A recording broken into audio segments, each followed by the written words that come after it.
Okay, so today what we're going to do is go over sexual versus asexual reproduction. We're going to do a lab, and so I want to get this real quick and jump right into your lab. So we have two types of reproduction, sexual and asexual.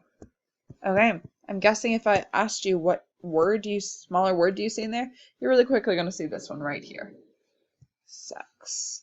Okay, but asexual is an extra special one because you should also recognize the root word a. Okay, if you remember that one means not. That's right, this is not sexual versus sexual. Sexual reproduction is going to be the reproduction where I'm going to use two parents. The yellow might be hard to see. Let's try it with a different color. Try with red. Two parents. Asexual, on the other hand, is just going to be one parent. Today, we're going to do a lab to study what makes those better or worse. So I'm going to go ahead and clear this out. And with your lab today, what you're going to do is you are going to start with the Asexual Reproduction Lab. And if you follow the directions, you should have a container that we're going to call your pond. And the directions tell you to empty your lab bin. It represents a pool of water. Number 2, you should have a bag of beads. They represent paramecium, a single-celled organism. The different colors represent different forms of a trait. Okay, you're going to place 3 of each color bead. So you're going to have 3 red ones. You're going to have 3 yellow ones.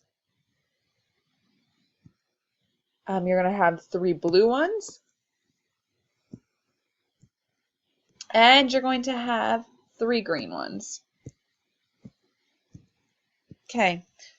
Oops, that was one too many. I can count. Oops, cancel, eraser. Okay, so I should have a total of 12.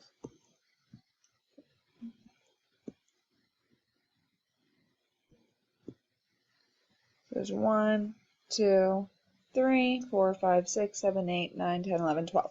Great. Okay. Each bead reproduces asexually. For each bead in the bin, you're going to add an exact copy. So let's look at our table. In generation 0, we're going to start off with our 3 beads, just like we have. Each bead reproduces once. Since each bead only has one parent, you're going to put in a copy. So for this red one right here, I'm going to add another red one. For this red one here, I'm going to add another red one. For this red one here, another red one. For this blue one here, add another blue one. This blue one gets another blue one. This blue one gets another blue one. Let's switch to the yellow. This yellow here goes to another yellow. This yellow here goes to another yellow. This yellow here goes to another yellow. And finally, I wrap up with green. You should be doing the same thing in your bin as I do it up here. Okay, so now I can go around and I can count how many there are. Okay, so if I look around, I see there are 1, 2, 3, 4, 5, 6 red now, 6 yellow, 6 blue, 6 green. This is what you're going to write in the second row of your table. As I keep reading across the row, you always go all the way across the row to finish this lab. The last event, it says at the end of the second row, is there's a chemical in the water. Each paramecium reproduces once, except red. I'm going to go through the whole process now, again, except red do not reproduce. And I'm going to count it up. And that's how you do your asexual reproduction lab. You're going to walk through row by row, following the directions. Sometimes colors reproduce, sometimes they die, sometimes others show up. So you just follow those directions, keep adding the beads, and then you're going to tally that up in the end. At the bottom, you have 10 questions to answer.